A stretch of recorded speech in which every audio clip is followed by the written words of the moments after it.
बच्चों 1827 में जर्मन भौतिक शास्त्री जॉर्ज साइमन ओम ने किसी चालक के सिरों के बीच विभवांतर, potential difference across a conductor और उससे प्रवाहित धारा करंट के बीच संबंध दिया, जिसे हम ओम के नियम से जानते हैं।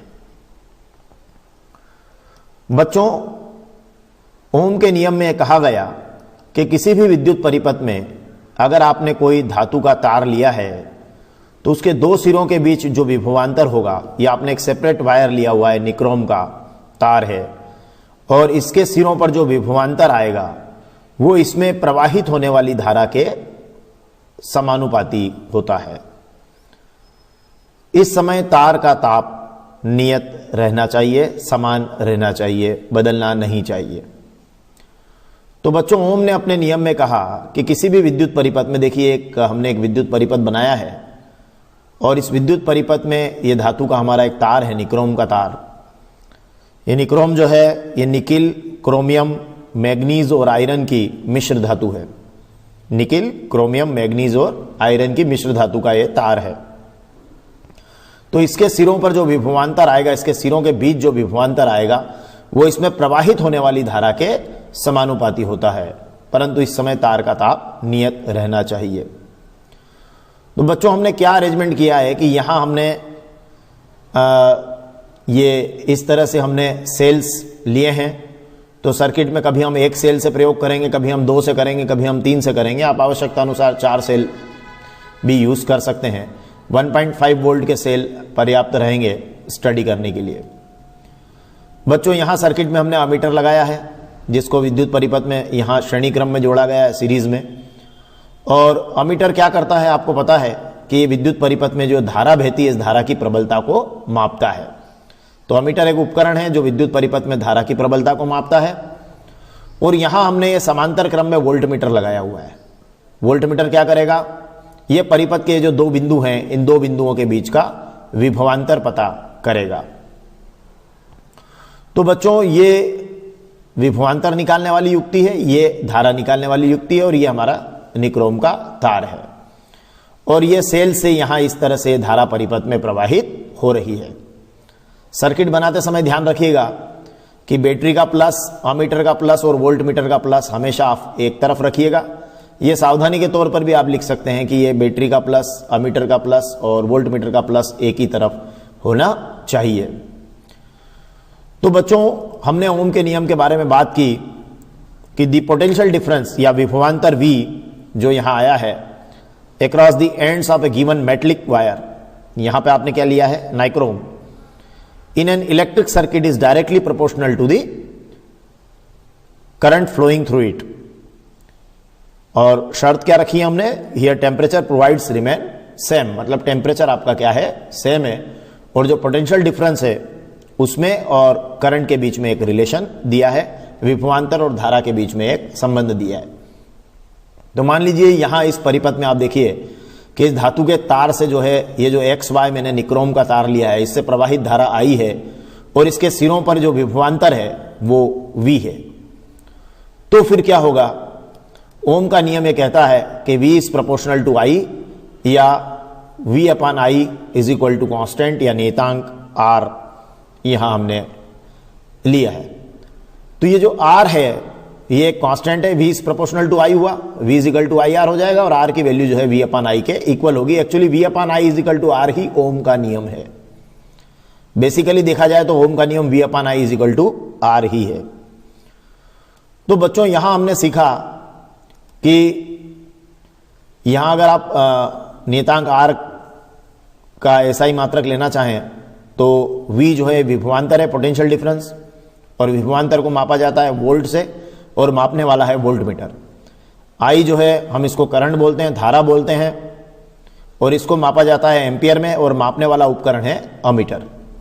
तो ये हुआ वोल्ट अपॉन एम्पियर, वोल्ट बटे एम्पियर, और वोल्ट प्रति एम्पियर को हम बोलते हैं ओम, और ये उसका संकेत है ओम का।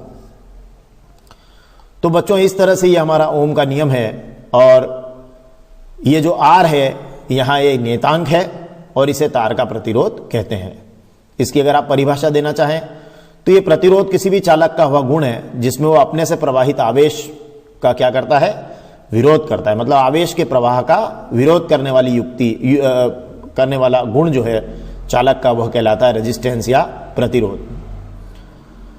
यहां बच्चों धारा आई जो है हमने एम्पियर में मापी है और विभवांतर V को हमने वोल्ट में लिया है और ये वोल्ट प्रति एम्पियर को हमने ओम बोला है। अब बच्चों अगर आप इसकी टेबल बनाना चाहें, सारणी बनाना चाहें, तो सबसे पहले आप क्या करेंगे कि आप विद्युत धारा के स्रोत के रूप में एक सेल का उपयोग कीजिएगा और फिर ये जो निक्रोम का तार है, इस तार XY में प्रवाहित होने वाली ये जो विद्युत धारा है उस एक सेल के कारण, उसके लिए आप अमीटर का पाठ्यांक नोट कर लीजिएगा, वो हमारा I होगा, धारा होगी, और वोल्ट मीटर का पाठ्यांक नोट कर लीजिएगा, वो हमारा V होगा। इन दोनों को हम नोट करेंगे। कितने सेल के लिए? पहले एक सेल के लिए, फिर ऐसा ही हम 2 सेल के लिए करेंगे, ऐसा ही हम 3 सेल के लिए, 4 सेल के लिए, ऐसा हम करते जाएंगे।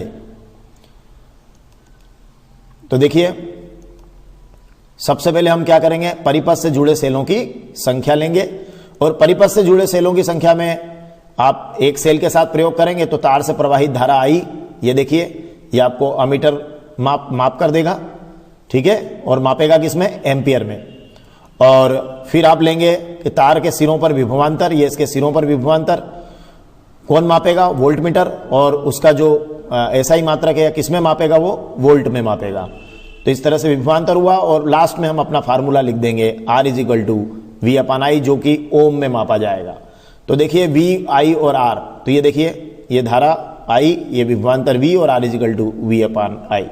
और इस तरह से आप क्रमबद्ध तरीके से एक के बाद एक सेल, 2 सेल, 3 सेल, 4 सेल से ये प्रयोग को दोहराते चले जाएंगे।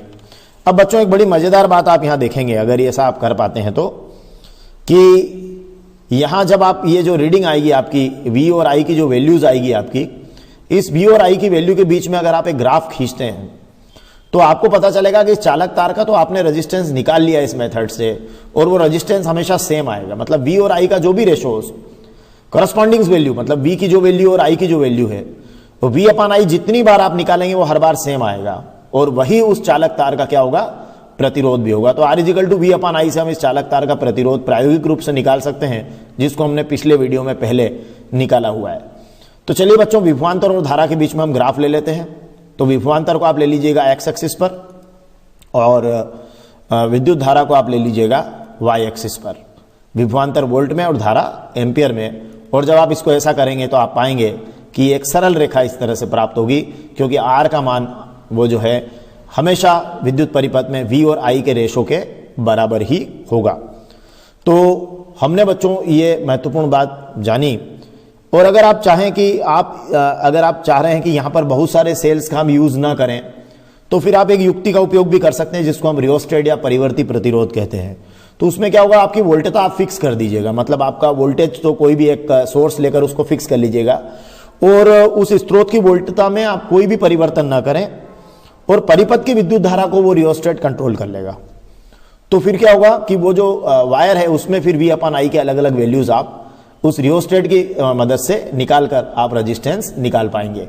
तो फिर ऐसे में हम कह सकते हैं कि रियोस्टेट या परिवर्ती प्रतिरोध अगर आप इस्तेमाल करते हैं तो वो स्रोत की वोल्टता में कोई चेंज नहीं करेगा, बिना चेंज किए वो परिपथ की विद्युत धारा को कंट्रोल करने वाली एक युक्ति है रियोस्टेट, उसका आप उपयोग कर सकते हैं। 12th क्लास में जो बच्चे प्रयोग करते हैं तो वो रियोस्टेट का इस्तेमाल करते हैं, और यहाँ पर एक फिक्स वैल्यू का, फिक्स वोल्टता का आप बैटरी या सेल का उपयोग करते हैं। धन्यवाद।